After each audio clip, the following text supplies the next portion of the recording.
სახელითა მამისათა და ძისათა და სული საწმინდისათა. ძვირფასო მამებო, ძმებო და დებო, გილოცავთ სულთ მოფენობიდან მესამე კვირას. გადმოგცემთ სრულიად საქართველოს კათოლიკოს პატრიარქ ილია მეორის ლოცვა კურთხევას. უფალ იესო ქრისტეს მოსვლიდან ამ დედამიწაზე 2000 წელი გავიდა. მაგრამ მიუხედავად ამისა, ზოგიერთ მის გამონათქვამს დღესაც ძნელად ღებულობენ ადამიანები და ამის გამო ბრკოლდებიან. აი დღეს წაკითხულ სახარებაში მაცხოვრის სწორედ ასეთი სიტყვები იყო მოტანილი. იგი ამბობს, რომ ზედმეტად არ უნდა ვიზრუნოთ საჭმელზე, სასმელზე, ფულზე, ცივილიზაციის და კულტურის იმ სიკეთეებზე, რომლებიც ადამიანმა მოიპოვა, რომლებსაც აღმერთებს ადამიანი და თაყვანს ცემს როგორც კერპებს. და როგორ შეიძლება არ ვიზრუნოთ ამ ყველაფერზე და ვემსგავსოთ ზეციურ ფრინველებს და ველის შროშანებს, როგორც მოისმინეთ ზუსტად ამას ამბობს მაცხოვარი. მაგრამ იგი ამბობს, რომ პირველად იზრუნეთ ღვთის სასუფეველზე და მის სიმართლეზე და ეს ყველაფერი შეგემატება თქვენ. და აი დღეს რა უფრო მნიშვნელოვანია ადამიანების დიდი უმრავლესობისთვის ღვთის სიმართლე და სასუფეველზე ზრუნვა თუ მატერიალურ კეთილდღეობაზე და კომფორტზე ზრუნვა. ჩვენი ცხოვრების უმეტესობას განა ეს საზრუნავები არ ავსებს?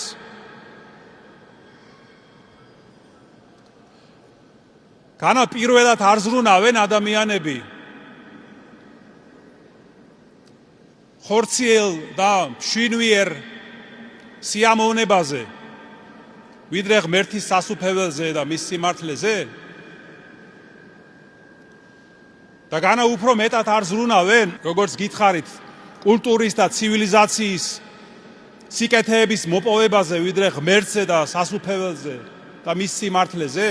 და შედეგად აი ნახეთ რას ვიღებთ. ჩვენი გამოცდილება ყოველდღიური გვიჩვენებს, ვირფასო ძმებო და დებო, რომ რაც მეტია ზრუნვა მატერიალურ კეთილდღეობაზე და რაც ნაკლებია ზრუნვა ღვთის სიმართლეზე და სასუფეველზე,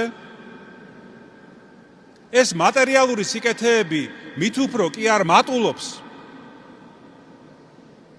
არამედ კლებულობს და არ ყოფნის ადამიანებს. და აქედან ვრწმუნდებით იესო ქრისტეს სიტყვების სისწორეში, რომ რაც მეტია ღვთის სიმართლე და სულიერება, მით მეტია მატერიალური კეთილდღეობაც, კმაყოფილებაც და ბედნიერებაც. აი დაუკვირდით, უფალი იესო ქრისტე არ ამბობს იმას, რომ ნუ მოიპოვებთ ამ მატერიალურ სიკეთეებს. ვინაიდან ხომ შეუძლებელია ცხოვრება საჭმლის და ტანსაცმლის გარეშე. ამას არ ამბობს უფალი. არც ის უთქვამს მას, რომ არ იშრომოთო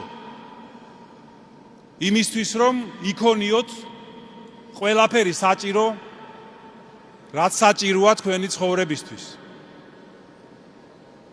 არამედ ის ამბობს მხოლოდ ამას, რომ პირველად ეძიეთ სასუფეველი ღვთისა და სიმართლე მისი. და ეს ყველაფერი თქვენ შეგემატებათ. იმიტომ რომ ღმერთმა იცის შენ რა გჭირდება. და შენ თუ პირველად მას ეძიებ, უფალს და სასუფეველს, ის მოგცემს შენ ყველაფერი მას, რაც საფუძველია შენი ცხოვრების მატერიალურ საფუძველს გულისხმობ. ამას აუცილებლად მოგცემს. ამას ამბობს უფალი. და აი მაცხოვრის სიტყვებში დიდი მნიშვნელობა აქვს, ამ გამონათქვამში დიდი მნიშვნელობა აქვს სიტყვას პირველად, რომელსაც არ აქცევენ რატომღაც ყურადღებას. ესე იგი, ადამიანის შესახებ მაცხოვრის ქადაგების აი თავარი აზრი იმაში მდგომარეობს, რომ არ უნდა ვეძიოთ ჩვენ პირველად ის, რასაც ჩვენ ვეძიებთ. და თაყვანი არ უნდა ვცეთ პირველ რიგში იმას, რასაც ჩვენ ვეთაყვანებით. და რა თქმა უნდა, მატერიალური დოვლათი კარგია და საჭიროც არის. და მოითხოვს შრომას. მაგრამ უფალი ამბობს, რომ ეს შრომა დალოცვილია და ნაყოფიერია მხოლოდ მაშინ, როდესაც შენ პირველად ეძიებ ღვთის სასუფეველს და მის სიმართლეს და არა პირიქით. და აი ღვთის სიმართლე კი, სიმართლის ძიება სულ უფრო ნაკლებია თანამედროვე სამყაროში და შესაბამისად იზრდება უკმაყოფილება. ჩვენ ხედავთ, რომ დღეს შეძლებული ადამიანებიც თუ არ ცხოვრობენ სულიერად, არიან უკმაყოფილოები. მიუხედავად იმისა, რომ თითქოს აქვთ ყველა პირობა ცხოვრებისთვის, მაინც უკმაყოფილოები არიან. რატომ ემართებათ ეს? იმიტომ რომ მათი სულია უკმაყოფილო. სული არ არის დანაყრებული. სულს არ ეძლევა საზრდო, რადგან ადამიანი არ ფიქრობს ღმერთზე და მის სიმართლეზე. უფალმა კი გვითხრა, რომ თუ პირველად ეძიებთ სასუფეველს, იქნებით კმაყოფილებიც, დანაყრებულებიც, გექნებათ სიხარული და ბედნიერება. აი ძვირფასო ძმებო და დებო, მაშასადამე ჩვენი უკმაყოფილების მიზეზი თავად ჩვენშია. რადგან მიუხედავად მატერიალური პირობების გაუმჯობესებისა, ადამიანი მაინც უკმაყოფილოა, რადგან სულიერად არ უმჯობესდება, სულიერად არ ხდება უკეთესი. და შედეგად ჩვენ ვხედავთ, რას დაემსგავსა ცხოვრება თანამედროვე სამყაროში.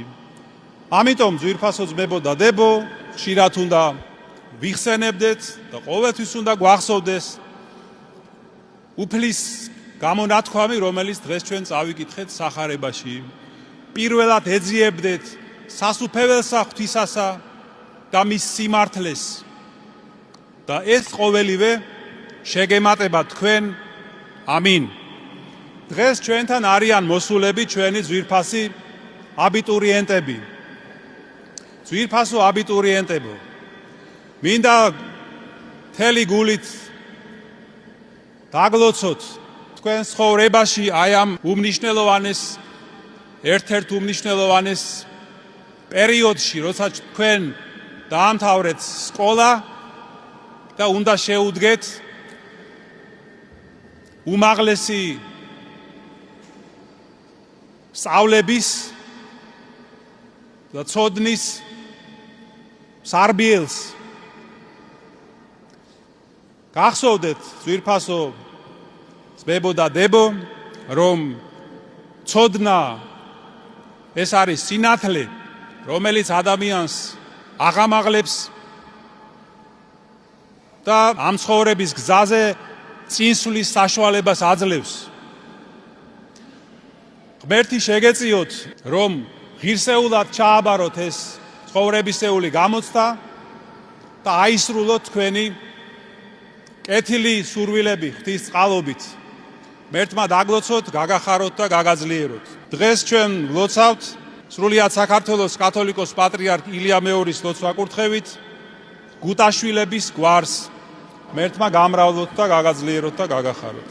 ჩვენთან არის ღმერთი.